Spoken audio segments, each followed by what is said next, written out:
முதல் வாசகம். ஆண்டவர் இயேசு எனக்கு கொடுத்த பணியை நிறைவேற்றி என் வாழ்க்கை ஓட்டத்தை முடிக்கின்றேன். திருத்தூதர் பணிகள் நூலிலிருந்து வாசகம். அதிகாரம் 20, இறைவசனங்கள் 17 முதல் 27 முடிய. அந்நாள்களில் பவுல் மிலேத்துவிலிருந்து எபேசுக்கு ஆள் அனுப்பி திருச்சபையின் மூப்பர்களை வரவழைத்தார். அவர்கள் வந்ததும் அவர்களிடம் அவர் கூறியது: நான் ஆசியாவுக்கு வந்து சேர்ந்த நாள் முதல் இந்நாள் வரை எவ்வாறு உங்களிடம் நடந்து கொண்டேன் என்பதை நீங்கள் அறிவீர்கள். யூதருடைய சூழ்ச்சிகளால் எனக்கு ஏற்பட்ட சோதனைகளின் போது மிகுந்த மனத்தாழ்மையோடும் கண்ணீரோடும் ஆண்டவருக்கு பணிபுரிந்தேன்.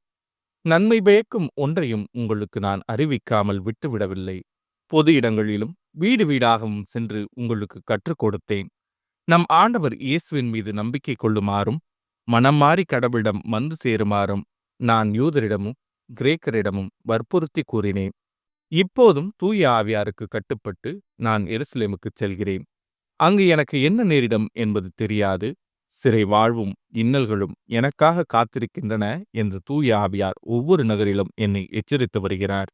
என்னை பொறுத்தவரையில் எனது உயிரை ஒரு பொருட்டாக நான் மதிக்கவில்லை. இறை அருளை பற்றிய நற்செய்திக்கு சான்று பகருமாறு ஆண்டவர் இயேசு எனக்கு கொடுத்த பணியை நிறைவேற்றி என் வாழ்க்கை ஓட்டத்தை முடிப்பதே என் விருப்பம். இதுவரை நான் உங்களிடையே வந்து இறையாட்சியை பற்றி பறைசாற்றினேன். ஆனால் இனிமேல் உங்களுள் எவரும் என் முகத்தை பார்க்கப் போவதில்லை என்று நான் அறிவேன். உங்களுள் எவரது அழிவுக்கும் நான் பொறுப்பாளி அல்ல என்று இன்று நான் உங்களிடம் தெரிவித்துக் கொள்கின்றேன். கடவுளின் திட்டம் எதையும் நான் உங்களுக்கு அறிவிக்காமல் விட்டுவிடவில்லை. இது ஆண்டவரின் அருள்வாக்கு. இறைவா, உமக்கு நன்றி. பதிலுரை பாடல். உலகிலுள்ள அரசர்களே, கடவுளை புகழ்ந்தேத்துங்கள். கடவுளே, உரிமையான நாட்டின் மீது மிகுதியாக மழை பொழியச் செய்தீர். வறண்டு போன நிலத்தை மீண்டும் வளமாக்கினீர். உமக்குரிய உயிர்கள் அதில் தங்கியிருந்தன. கடவுளே, நீர் நல்லவர். எனவே ஒடுக்கப்பட்டோருக்கு மறுவாழ்வு அளித்தீர். உலகிலுள்ள அரசர்களே, கடவுளை புகழ்ந்தேத்துங்கள். ஆண்டவர் போற்றி போற்றி, நாளும் நம்மை அவர் தாங்கிக் கொள்கின்றார். இறைவனே நம் மீட்பு. நம் இறைவனே மீட்பளிக்கும் கடவுள். நம் தலைவராகிய ஆண்டவர்தாம் இறப்பினின்று விடுதலை தரவல்லவர். உலகிலுள்ள அரசர்களே, கடவுளை புகழ்ந்தேற்றுங்கள். நற்செய்தி வாசகம். தந்தையே, நீர் உம் மகனை மாட்சிப்படுத்தும்.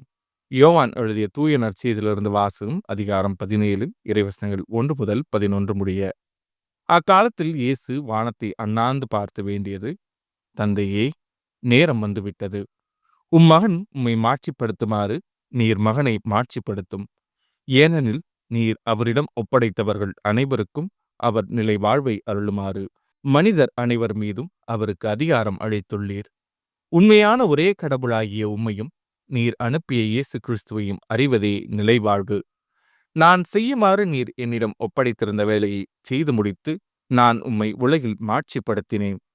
தந்தையே, உலகம் தோன்றும் முன்பே நீர் என்னை மாட்சிப்படுத்தியுள்ளீர். இப்போது உம் திருமுன் அதே மாட்சியை எனக்கு தந்தருளும். நீர் இவ்வுலகிலிருந்து தேர்ந்தெடுத்து என்னிடம் ஒப்படைத்த மக்களுக்கு நான் உமது பெயரை வெளிப்படுத்தினேன். உமக்கு உரியவர்களாய் இருந்த அவர்களை நீர் என்னிடம் ஒப்படைத்தீர். அவர்களும் உம் வார்த்தைகளை கடைப்பிடித்தார்கள். நீர் எனக்கு தந்தவை அனைத்தும் உம்மிடமிருந்தே வந்தவை என்பது இப்போது அவர்களுக்கு தெரியும். ஏனெனில் நீர் என்னிடம் சொன்னவற்றையே நான் அவர்களிடமும் சொன்னேன். அவர்களும் அதை ஏற்றுக்கொண்டு நான் உம்மிடமிருந்து வந்தேன் என்பதை உண்மையில் அறிந்து கொண்டார்கள். நீரே என்னை அனுப்பினீர் என்பதையும் நம்பினார்கள். அவர்களுக்காக நான் வேண்டுகிறேன், உலகிற்காக அல்ல. மாறாக நீர் என்னிடம் ஒப்படைத்தவர்களுக்காகவே வேண்டுகிறேன். அவர்கள் உமக்கு உரியவர்கள். என்னுடையதெல்லாம் உம்முடையதே, உம்முடையதும் என்னுடையதே. அவர்கள் வழியாய் நான் மாட்சி பெறுகின்றேன். இனி நான் உலகில் இருக்கப் போவதில்லை. அவர்கள் உலகில் இருப்பார்கள். நான் உம்மிடம் வருகிறேன். இது ஆண்டவரின் அருள்வாக்கு. கிறிஸ்துவே, உமக்கு புகழ்.